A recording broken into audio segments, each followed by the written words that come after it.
this controversy is playing out. Viewers, it is the NDA now that is accusing the opposition, especially the Congress party, of trying to, in fact, disrupt the parliament over the NEET issue, and they really don't want a debate. You're seeing the kind of pictures that are coming in, and we're showing this to you constantly. Rahul Gandhi leading the charge of the opposition, especially when it comes to the Congress party. And the former Prime Minister, H.D. Deve Gowda, also going on to make appeals that, yes, steps are being taken to assuage students. Disruption will not help them.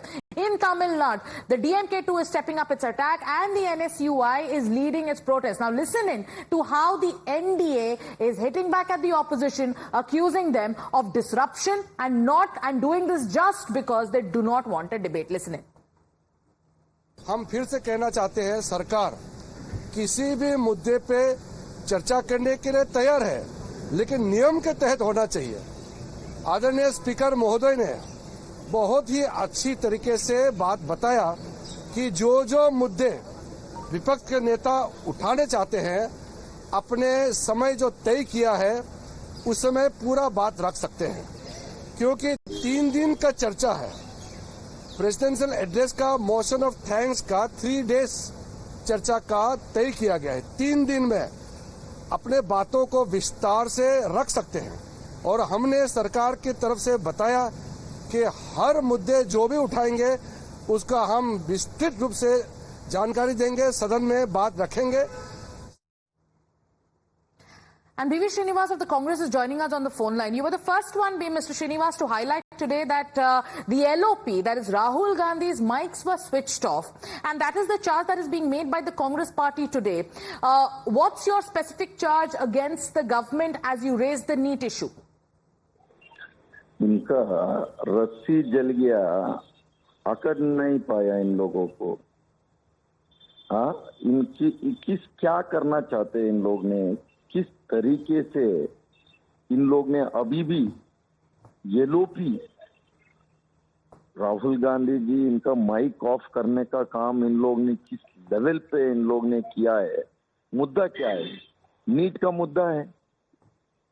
इतनी बड़ी देश में सारे लोग, बच्चे लोग 33 lakh UGC NEET के बच्चे किस तरीके से लोग आज भी कहीं ना कहीं परेशान है री एग्जाम को लेके।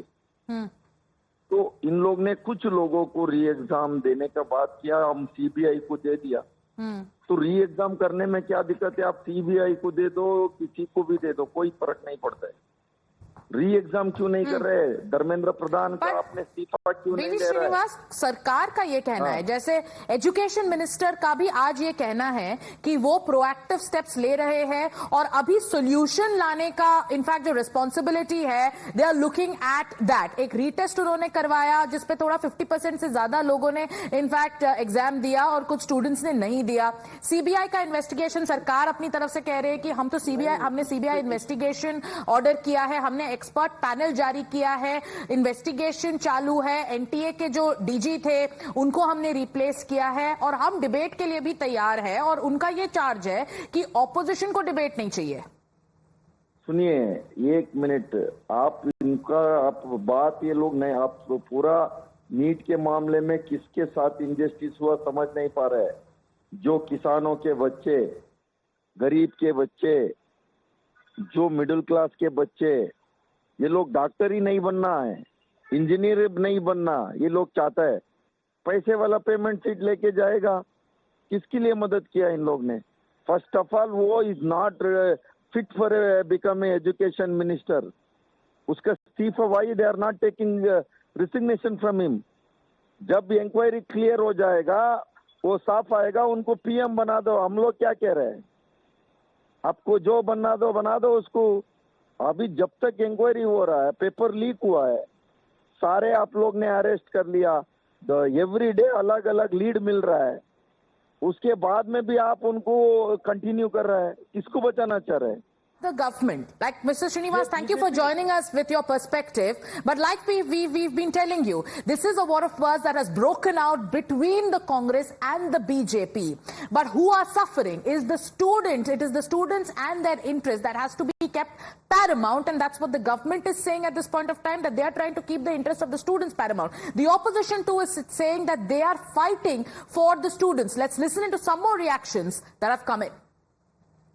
देखिए, हमारी पार्टी में मैंने खुद 267 दिया है राज्यसभा में। हम चाहते हैं कि सारे काम को स्थगन प्रस्ताव रख के नीट पे डिस्कशन होना चाहिए कि एनटीए कैसे काम कर रही थी, वो भी बावजूद क्यों हुई। 2017 में एनटीए बना है और नीट परीक्षा हो, यूजी हो, यूजीसी हो, सरेआम बिहार में इतने लोग पकड़ाए हैं और उसके बाद मालूम चल रहा है कि पर स्टूडेंट पैसे लिए जाते थे। काफ़ी कुछ खुलासा हो रहा है और सबसे अहम बात है कि सरकार ने स्टार्टिंग में बहुत ज़्यादा इसको सीरियस नहीं लिया और कहा कि कुछ भी नहीं हुआ है, पेपर लीक नहीं हुआ है। कई टाइम लग गया आपको ये मानने में कि पेपर लीक हुआ है। Government has become a paper leak, and record number of papers in the last few years have been cancelled or rescheduled in paper leaks. But NEET, which is such an important national paper, that got leaked, and there is ample evidence that it got leaked. But the government is still not either decided to reconduct it, is just proceeding on it, and Dharmendra Pradhan ji is not taking responsibility. Therefore, Rahul ji raised this issue in a manner. He said that this is a national issue of national interest. Let's raise it, rising above all the political lines. Today in the Parliament, Leader of Opposition, Sri Rahul Gandhi ji, raised the very important issue of the NEET examination and the paper leakages and other things. When he started and asked for when he put forward the point that we want opposition and the ruling benches to send a strong message to the students of our country, the mics were switched off for Mr. Rahul Gandhi. It was in the 17th Lok Sabha, we had seen many times mics of the opposition MPs, particularly of our Rahul Gandhi ji, mics has been switched off. The same habits continue. They are afraid about discussion, and the government is afraid to speak about NEET and the paper leak issues and about the NTA. Now, viewers, the acrimony in Parliament over NEET, the controversy, it came hot on the heels of another face-off. And what is this face-off that we are talking about? Let's show that to you. This happened when it was Shashi Tharoor who added Jai Samvidhan to Jai Hind at the end of his oath-taking. This led to him being, in fact, chided by the Lok Sabha Speaker. Watch how that sequence played out. Jai Hind, Jai Samvidhan.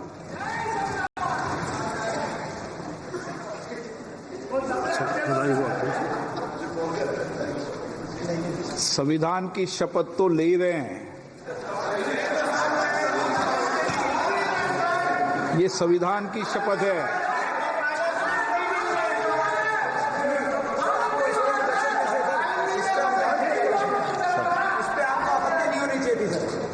किस पे आपत्ति नहीं हो, सलाह मत दिया करो। चलो बेटो, चलिए।